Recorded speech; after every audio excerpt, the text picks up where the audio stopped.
唔返教會咪冇遮蓋咯，冇遮蓋之下咪冇祝福咯，令到人就係唔敢走咯。即係大家返教會嘅時候，幕後嘅人就永遠都係用呢啲嘅道理嚟到氹你哋返教會，係要離開先至得到自由。即係教會有問題，我哋就可以走啦。哇！你哋真係好大逆不道喎。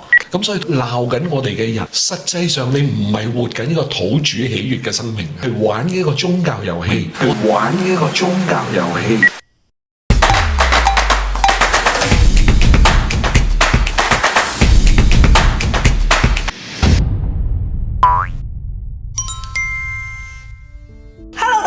歡迎大家又翻嚟去聽下我同 Peter Wong 嘅分享啦。今集咧，我哋都想重點回應一下大家嘅留言。咁如果大家好中意我哋嘅影片咧，麻煩大家 like、subscribe 同埋 share 俾朋友，並且打開呢個鐘仔，可以收到最新嘅影片通知。我睇翻下邊咧好多留言啦，都會不約而同再一次去讚一讚我哋兩個好勇敢啦。而呢一個讚美咧，可想而知，真係有好多人都冇辦法踏出呢一步做到嘅。喺我自己嘅觀察裏邊，我發現有好多人唔好話要企出嚟去尋求公義，而係連離開呢個咁有問題嘅組織都冇能力嘅，所以停留喺呢個冇能力離開，要去到哇，好似 Peter 老師咁，你親手去手印一個邪教，其實呢條路係好漫長噶嘛。今集咧，我想去將你嘅故事打開啲嚟講俾大家聽，究竟係咪真係咁困難呢？定係其實係人人都做到嘅呢？要離開一個咁有問題嘅組織，可能最大嘅受損就係無論係人脈嘅斷裂啦，或者係冇咗呢份糧啦，呢啲都係切膚之痛嚟噶嘛。所以就想問下老師，當時喺門徒會做同工嘅時候，你嘅人工係點嘅呢？你除咗呢份人工之外，你外邊嘅生活圈係點樣嘅呢？人工係少到難以置信，其他同工冇細路哥嘅都係收咁多，我哋都係收咁多，啱啱夠我哋一家四口冇事冇幹咁就 OK 咯。如果頭暈身熱啊，啲細路哥病啊，咁嗰啲額外嘅錢呢，就係我哋要去揾出嚟啦。如果去到9月前佢哋返學要買書啊、換新校服啊，呢啲就係最頭痛嘅時候，連買書嘅錢都冇㗎。我哋試過一次，當時我岳父過咗身啊，好突然底下，咁我太太當然非常傷心，因為岳父喺加拿大，但係我哋真係攞晒我哋所有嘅，就夠我太太同埋阿女返去咯。咁後尾呢，我自己教會裏邊有嘅小組組員呢，佢哋知道呢件事嘅時候呢，係想奉獻俾我哋，等我哋一家四口可以返去參加呢個喪禮。但係後嚟呢，掌權嘅人發現呢件事嘅時候係制止咗嘅，咁佢哋要完全控制晒我哋嘅財政上嘅所有嘅嘢。咁所以呢個邪教就係咁咯，佢要營造一個形勢呢，係將喺裏邊嘅人呢完全控制住嘅，係好難過㗎，當時好辛苦嘅。當時有人想奉獻俾你哋，而俾人截住咗，咁奉獻嘅人唔覺得有問題咩？唔覺㗎，喺嗰個氛圍底下呢，只需要答一句話領導唔同意，咁就成件事會停止㗎啦。嗱，呢個呢就係危險，就喺呢度啦。要去溫一個邪教呢，其實唔容易喎。嗰個教主要控制晒所有嘢呢，佢係扮緊上帝個角色，其實好難嘅喎。但係呢，佢營造咗個氣氛呢，就係要裏邊嘅人呢完全依靠嗰個教主啊嘛。當下邊嘅人如果佢喺經濟上有困難嘅話呢，佢嗰個試探呢就係佢爬高，越貼緊嗰個教主越高層嘅話呢，嗰啲利益啊就會各樣越多，權亦都會多啲。咁所以呢個咪係不斷將你拉入去個核心裏邊咯，係非常危險一件事。好啦，到你哋決定離開嘅時候啦，有冇一啲掙扎閃過出嚟，就係冇咗份糧噶咯？其實嗰個損失係即時喎，真係有啲朋友離開咗教會嗰份工之後，連間屋啊，當初幫你交嘅預繳嗰幾個月租金都要即刻收翻嚟啊嘛！你有冇呢啲咁殘忍嘅事呢？有冇？因為咧，我哋臨離開嘅時候係被 discipline 咁就冇咗呢啲福利㗎。咁我哋即係佢逐步已經削弱你。係啦，咁啊自己交租㗎啦。當時我哋搬咗雞嶺，喺雞嶺嗰度咧係有個弟兄，佢就好好人，知道我哋個情況，用啲好低嘅價錢租咗一間，佢當時買咗之後都冇住過咁滯嘅一間村屋。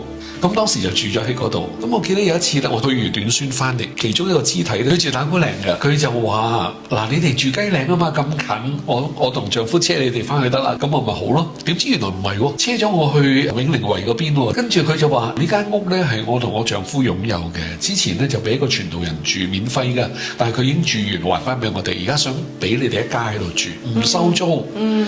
跟住我即刻多謝佢啦，然後咧就話唔使客氣啦，因為喺嗰邊咧，我同嗰個弟兄佢又要好嘅價錢俾我，仲未簽咗約噶嘛，咁我多謝咗佢，亦都婉拒咗啦。跟住佢送翻我翻雞嶺路，翻雞嶺我開電腦，係我雞嶺個業主有封電郵嚟，就話對唔住啊 Peter，我哋家庭投資失利啊，銀行嚟收樓，你哋要搬啊嚇！我啱啱推咗嗰個，已經睇埋屋咯，我點知我自己需要搬屋㗎？只有一位知啫嘛，就係主知咯。咁所以佢已經為我哋預備好。跟住我搬到去永寧圍嗰度嘅時候咧，令到我眼不停流淚，好似我哋喺加拿大嗰間屋㗎。雖然港版就會係細好多啦，但係個鋪排咧係一模一樣。嗰間因為我哋服侍擺低咗，竟然間咁多年之後咧，咁主帶翻我哋住翻喺一間咁似嘅屋。咁住咗幾年之後，真係咩租都唔使交，差餉都唔使交，水電都唔使交。佢幫你唔係啊，有其他弟兄姊妹。然後咧，仲有一位肢體咧，知道我哋嘅情況，佢亦都好支持我哋，就透過一間教會同呢間教會一個協議，擺咗一嚿錢喺嗰度，然後每個月出糧俾我。咁所以好多謝嗰位肢體，直到佢移民離開咗香港，咁就先停止。但係嗰段時間呢啲就係幫助我哋脫離咗嗰個教派之後咧，我哋能夠繼續服侍主。我覺得 Peter 老師嘅故事其實好豐富，日後可以再繼續講。我相信無論係我啦，或者係觀眾啊，或者各位弟兄姊妹，其實都應該係好被激勵，因為上帝係好真實，唔單止係上帝淨係供一間屋俾佢嘅，而係佢嘅事工係冇停過，因為佢冇陷喺嗰種好凄凄慘慘戚戚，而係佢繼續向前。我要做嘅，我一定要做。當佢咁樣勇往直前嘅時候，先至能夠同神乘風破浪，拍住上咁樣。我覺得唯一難咗我哋能夠經歷神嘅供應啊，或者豐盛嘅咧，係我哋自己內心嘅恐懼咯。我哋唔敢離開，我哋唔敢去行動。但係其實好多時真係當我哋一用行動去回應嘅時候，你會見到上帝無論窗啊、門啊乜都為你打開。咁但係咧，好多人唔敢離開，除咗經濟造成咗損失之外，另外一個原因就係大家會覺得天下烏鴉一樣黑㗎啦。我嘅教會有問題，其他教會又係有問題。我喺呢度我就習慣晒，我喺出邊仲唔慣添，而且仲有一個心理壓力就係不可停止聚會喎。我唔可以唔返教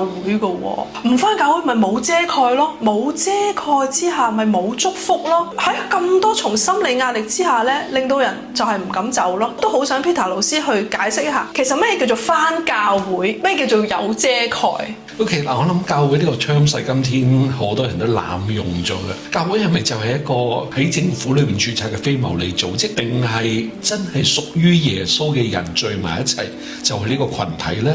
嗱，好多時候我見到啲人會邊一個講法有利於佢呢，佢就搬邊個出嚟嘅。嗱，唔可以咁樣，我哋要定好到底乜嘢為之教會。嗱，如果我哋睇翻聖經嘅話咧，其實會堂呢個字咧就係佢哋聚埋一齊啫嘛。嗱，你見保羅係去到邊度都好，先去會堂啦，直到佢俾人趕出嚟，咁就自己有個群體，咁經文就譯咗做教會，就唔係話轉咗教就係叫做教會，之前就叫會堂，只不過係中文翻譯上嘅分別。凡係屬於上帝嘅人聚埋一齊，呢個群體就係神嘅家，咁就係神嘅教會。咁如果係咁嘅話，我諗好多會眾個問題呢，就唔係返呢間定係唔返呢間，大部分信徒嘅問題就係太過依賴啊！我哋口口聲聲話耶穌係我哋個人救主，但係我哋自己有冇試過站立起來？我哋去睇聖經、明白聖經，我哋同一兩個一齊都係咁愛主嘅肢體，就咁走埋一齊，已經可以敬拜我哋嘅主，已經可以祈禱。呢一個群體，只要係耶穌喜悅嘅，就喺佢嘅眼裏邊就係教會噶啦。其實 Peter 老師頭先講呢樣嘢咧，係會惹嚟好多攻擊。係咪真係唔使返教會啊？哇！如果即係2-3個人奉耶穌嘅名聚集埋一齊，出咗問題咁點算啊？又冇監管啦！你哋唔單止自己咁做喎，仲而家好似喺個鏡頭面前叫人咁樣做。哇！你好似將教會裏邊嘅人都掹走晒咁樣，即係教會有問題，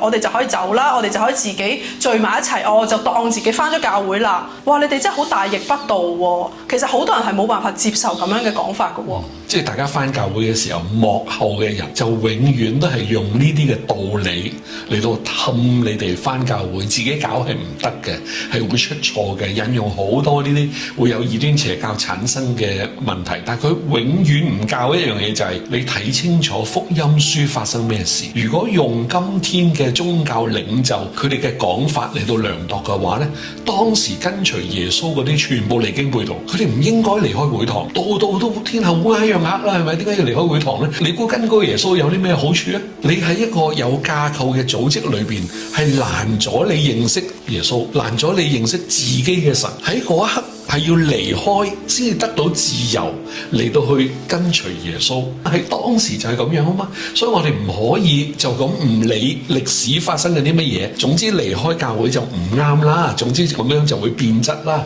有時係講得啱嘅，離開咗一個有系統嘅組織呢，的確係會走歪嘅。但係我哋要分辨而家我哋喺一個乜嘢嘅境況底下，我哋討論緊嘅係好多名門正派。如果你用使徒信經啊、尼西亞信經度佢嘅話，完全冇問題。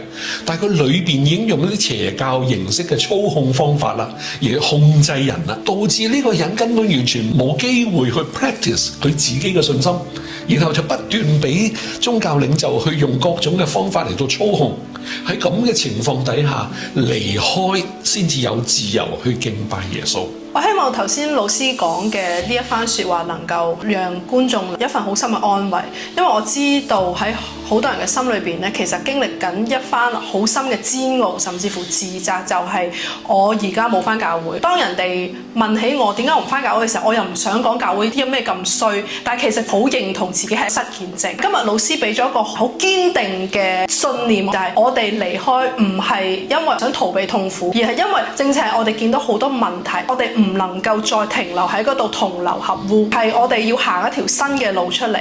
好多指控我哋唔返教會嘅人，其實佢哋背後都係一個既得利益者。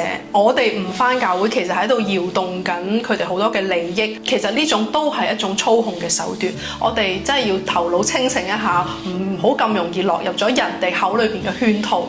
咁所以鬧緊我哋嘅人，依然責備緊我哋啲片啊，責備緊嗰啲唔返教會嘅人啊。實際上你唔係活緊一個土主喜悅嘅生命，係玩一個宗教遊戲。我係好想為你祈禱，希望你有呢個覺醒嘅一天。咁老師，我仲想問多少少嘅，就係你去親手扳倒一個邪教，其實你做咗啲乜嘢呢？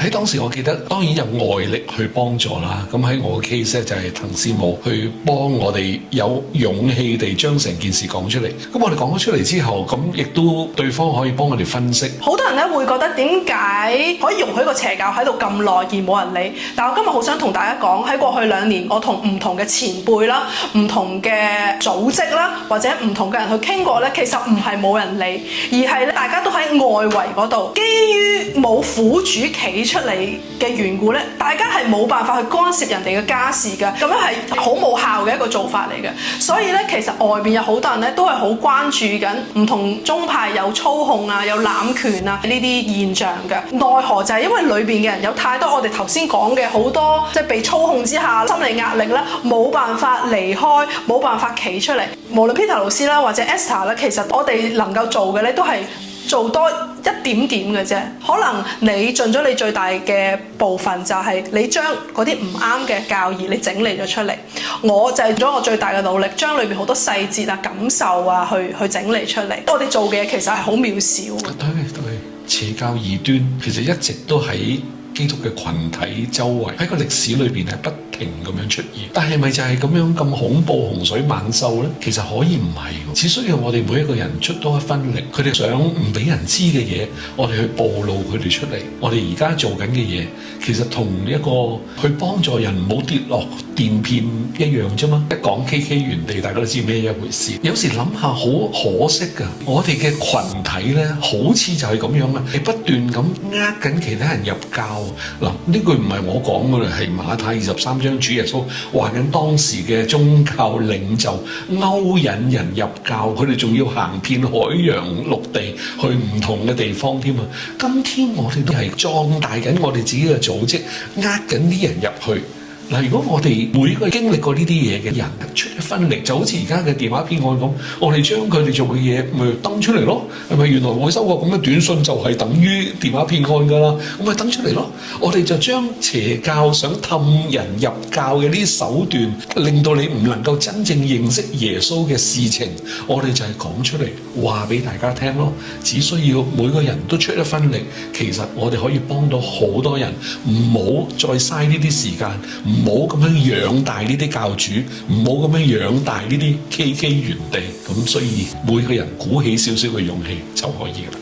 所以其實邪教異端有問題嘅組織唔係真係咁難去扳倒，無論 Peter Wong 啦或者 Esther 咧都唔係 Marvel 嘅超級英雄，我哋做咗好少嘅一分力，就係因為咁，所以大家今日先至會 click 入去睇我哋唔同嘅製作啦。咁啊，今日我哋時間講到咁多先，歡迎大家繼續去留言俾我哋啦。咁我哋下一集再見啦，拜拜。